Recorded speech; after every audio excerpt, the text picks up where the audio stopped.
Hello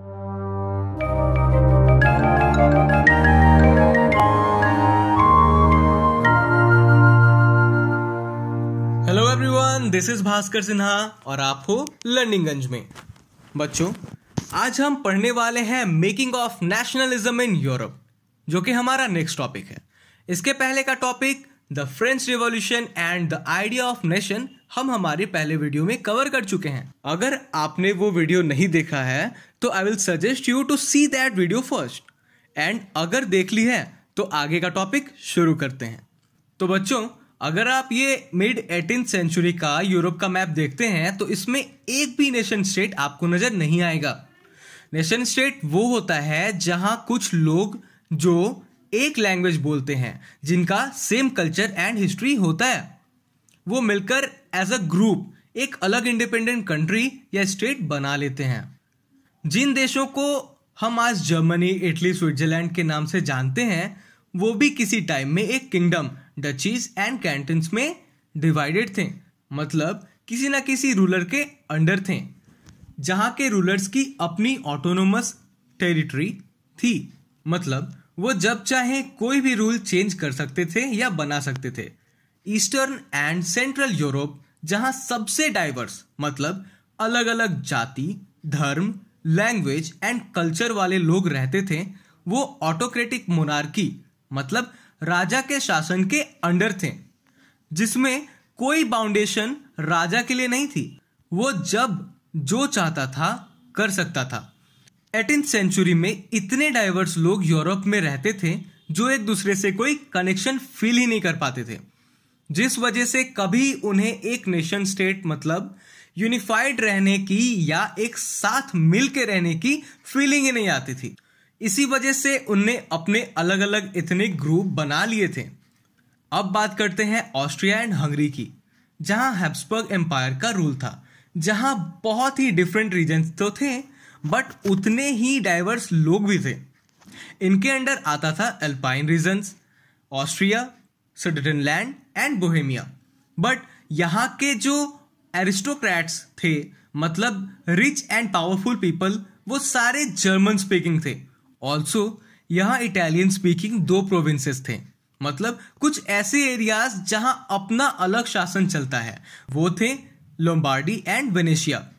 Hungary में half population मैग्यर language बोलते थे और बाकी हाफ अलग अलग डायलेक्ट्स, मतलब बोलियां बोलते थे। गैलिसिया रीजन में एरिस्टोक्रेट्स पोलैंड की पॉलिश लैंग्वेज बोलते थे। तो एक ही देश में इतनी अलग अलग भाषाएं, अलग अलग कल्चर्स एंड ग्रुप्स थे। इस वजह से इन सब में यूनिटी की भावना नहीं थी, बस ये था कि सभी एक एम्पायर में रहते थे। अब हम देखते हैं हमारा सब टॉपिक, जो है the aristocracy and the new middle class. मतलब जो अमीर लोग थे उनका कैसा रिलेशन था मिडिल क्लास लोगों से। See, this is the basic thing in our society, that whosoever is rich, उस इंसान का socially and politically strong background रहता ही रहता है। दैट्स वाई अमीर लोग डोमिनेटिंग होते हैं। जो एरिस्टोक्रेट्स थे, ईस्टर्न यूरोप के उनके काफी बड़े बड़े स्टेट्स थे। स्टेट्स मतलब जमीनें, बिल्डिंग्स एटसेट्रा। बट ये सब गांव में होते थे एंड शहरों में इनके टाउन हाउसेस हुआ करते थे। हायर सोसाइटी की डिप्लोमेसी एंड एक क्लास शो करने के लिए वो लोग फ्रेंच बोलना ज्यादा पसंद करते थे। ये सारी अमीर फैमिलीज किसी ना किसी रिलेशनशिप से एक दूसरे से जुड़े हुए थे। हायर सोसाइटी को दूर दूर तक कोई भी आइडिया नहीं था कि गरीब क्या होते हैं, गरीबी क्या होती है। ये गरीबों की दुनिया से काफी दूर थे। इनकी विलेजेस में जो जमीनें थी उस पे पीजेंट्स, लेबर्स एंड टेनेंट्स काम करते थे। In second half of 18th century Europe के ईस्टर्न पार्ट में मोस्टली गरीब लोग रहते थे। सेंट्रल पार्ट थोड़ा डेवलप होने लगा था एंड वेस्टर्न पार्ट में इंडस्ट्रियलाइजेशन स्टार्ट हो गया था, जिससे कंट्री में काफी इकोनॉमिक ग्रोथ होने लगी थी, जिस वजह से न्यू लोगों के काम की नीड बढ़ने लगी थी, जो एजुकेटेड भी हो एंड ज्यादा रीच भी ना। धीरे धीरे एक न्यू वर्किंग क्लास बना, सोशल ग्रुप्स बनने लगे जो एज अ मिडिल क्लास सामने आए।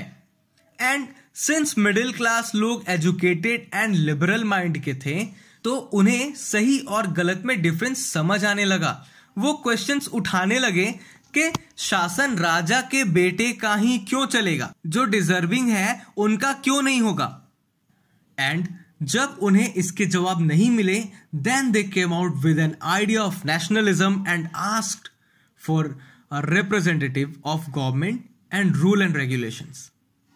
तो ये है अब तक का टॉपिक।